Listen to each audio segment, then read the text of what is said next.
bump in by Justy and Jamie1 here.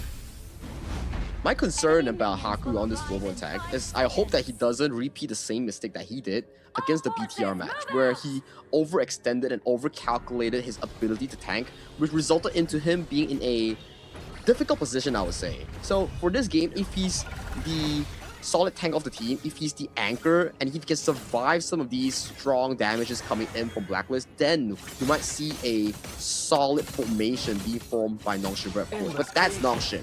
For Blacklist, it's about how Chaz and Dragon sets up the angle for Chammy and Justy to enter the fights from both angles. Yeah, agreed. And I think that that's kind of been an ongoing issue with Haku at times, where he thinks that he's stronger than he really is at times. He needs those items, and once he's there, he's awesome, right? He knows what he needs to do. But if he's having a bad game, he's not able to farm and to get that level of, items, but he still plays like that, you're going to have a tough time. And that's kind of where some of the weaknesses of Haku have shown up. It's something that we've seen, right? But it's also something that you can actually fix through experience and more game time. So for me, this game, he plays a very pivotal role because you see the Nongshim RedForce draft. Rattel is a flank, Illusion, Siri, Namu, they are squishies in a sense. Namu has a pretty difficult time as a Diadea to control River Vision. So that's where Haku comes in to really control the pacing for his team. But we do see a bit of a jungle counter by Chaz, stealing away the Azure Golem from the hands of Haku. Yeah, if he wants to take that away, I mean, that's massive, right? We're talking about how just like the blue buffs are so key, right? I mean, obviously more so for the Luna, but still for the Flowborn tank, also very important. So taking away those buffs is going to be key here. I feel like we've seen this before, isn't it? Like, I can't seem to remember which game was it. It was a mid lane stealing away the buffs here, but Chammy caught in the back position. Oh, it looks like that's going to be the final frenzy. He's going to turn this around. It was all bait. Haku's in a bad spot. He's going to give up first blood. Chammy1 using that final frenzy and completely baiting him. For those who have never played Night Plume or otherwise Ambrosia, if you don't click the ultimate, you get a free revive like a Sage Sanctuary. If you click the ultimate, you get increased stats. So Chammy didn't click the ultimate, he got to revive there. And the timing and the reinforcements by Blacklist just showing up at the proper time, right? Understanding the absolute limits. You can't get baited out. You think, get this kill, but you gotta remember what the skills are from the Ambrosia. The final frenzy can really catch people off guard, and then Haku giving up first blood, something that he did not want to do, especially early. It's an idea, right? It's like, okay, I want to pop the final frenzy and I want to get out, but the cavalry just arrived so damn fast coming in for some Blacklist, and Naku is like, oh, damn, I spent all my mobility, I can't really get out. So these spell sequence coming in from the Flowborn tank is very important. You gotta save like at least enough flow for your ultimate reset to reposition yourself. Yeah, if you're able to do that. But I mean, going into this one, Rattel and Chammy1, this has been an ongoing battle in that top lane, right? Rattel hasn't done as well, but to be like, hey, we're playing against Blacklist, you have to play one of the best clash laners in the world, go. Not going to be the easiest things, so he's been learning on the spot. But he hasn't been completely destroyed, but at the same time, we haven't seen as much of an impact as, per se, a Chammy1. Fully agreed, and we see a bit of a poke on towards Chaz. Chaz gets taken to a peculiar health right now. More of this jungle plays, the macro, is heavily focused on this mid wave. Now they control the mid wave, they look to rotate themselves in towards this middle river.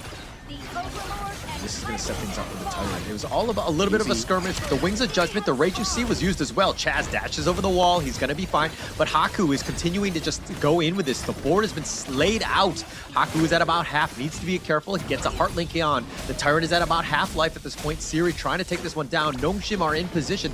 I don't think Blacklist really contest. They will not. Nongshim taking the first Tyrant of the game.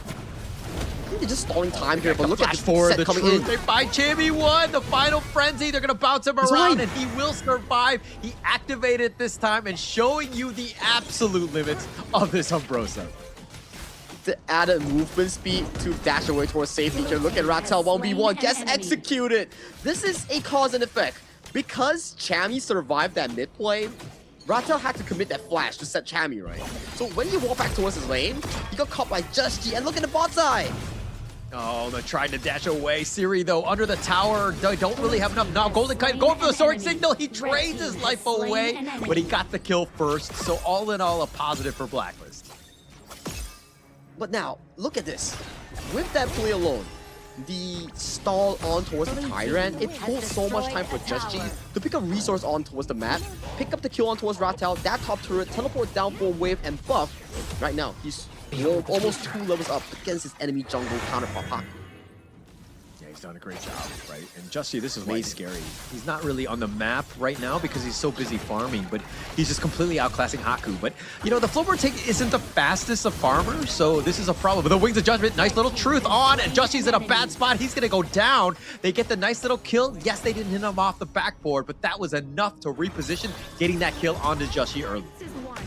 We gotta put our hands off these players when they're doing well. I feel like we're caster cursing them. All of a sudden, it's like, hey, Just you're doing well, and he goes in and just gets popped. Yeah. No, I mean, they hear it. Nongshim are like, oh, okay, we gotta target him. I mean, we're helping them out. We're helping both squads, right? So if you want a game 5, you gotta start cheering for Nongshim. Is that what you mean? No. You gotta just cheer for Blacklist, and that's how the caster curse works, right? Oh. And it messes with them, and then Nongshim win. Right? Because every time we speak I learned positively with the team, it just, it doesn't go well, right? Now the question is, does being a newer caster means that your curse is weaker, or do you have to be an older caster? So how does it work? No. That doesn't matter. It's all the same, right? At the end of the day. So, but the Wings of Judgment, zoning it out. The board has been laid out. And Haku looking to go aggressive, finding Chammy 1, but not really enough to kind of follow up in terms of this damage. The bottom teleport by Golden Kite, he will be there with Just G. Very straightforward build as well coming in from Haku. You see a straight up Succubus Cloak to just negate damage coming in from Just G and also Dragon. So for Golden, he plays a pivotal role for Blacklist draft to be that DPS anchor that they need in the late game. They need that, right? I think that the damage, the anchor that you're talking about, they need that extra support. They need to kind of continue on, ensuring that they're able to close these games out. You cannot do it all by itself. Siri needs help, right? Illusion is that guy. I mean, Haku, yeah, you can be that kind of Flowboard tank that's, you know, tanky as well as doing a little bit of damage, but it's not as much. I think Illusion, there's going to be more pressure on him to really step up. So far, I think he's putting a lot of pressure, right? Those Wings of Judgment in towards the mid lane, putting a lot of these pressure points against Just G, Dragon, also Golden Kite. So definitely a player that we are looking out on aggressively here. Just G playing really aggressive, clearing out the wave. Haku just bumping, and you can see Wings of Judgment just walking through Chaz. Yeah, and Chaz, he's tanky. He's so tanky. He's going to be annoying to deal with at some point, right? Because he's able to kind of take that. But he wants to be that frontliner. Chaz understanding how the Lapu Lapu is played. Like, this is a hero that's very tanky, has a lot of control, and being able to kind of just eat some of those Wings of Judgment is going to help out the team because the rest of the guys are behind you and they're not going to be taking any damage.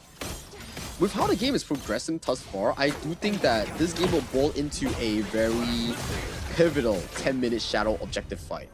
For both farm lanes, they're slowly but surely hitting that core Trinity item, like you mentioned, critical mass.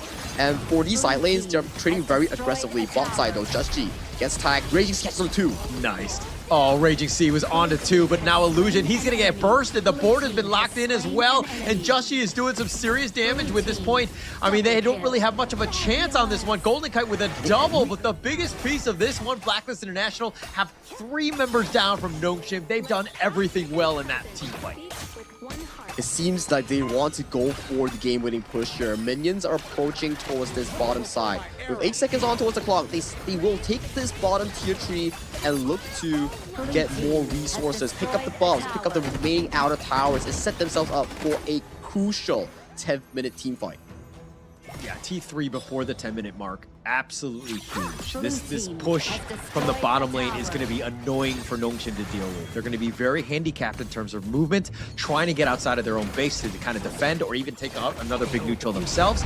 This is going to be a tough one. Now they're in a bad spot, and it looks like, you know, Blacklist International have cut off their arm very early in this game. Look at that replay. That was a beautiful board by Dragon, catching 3 different members, allowing Chammy and also Golden to just lay down all the damage on towards the likes of Siri. Where did Siri flash go, you may ask? He dodged it by the spell 1, and we see a bit of a re-engage. Once again, board on 3.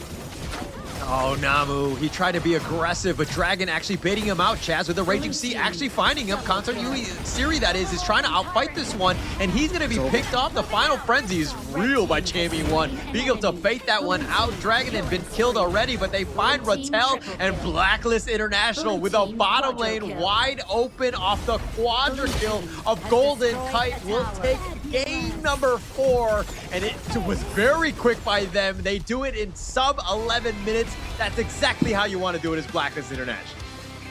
The twin synergy in this game 4 is just showing why Golden and Dragon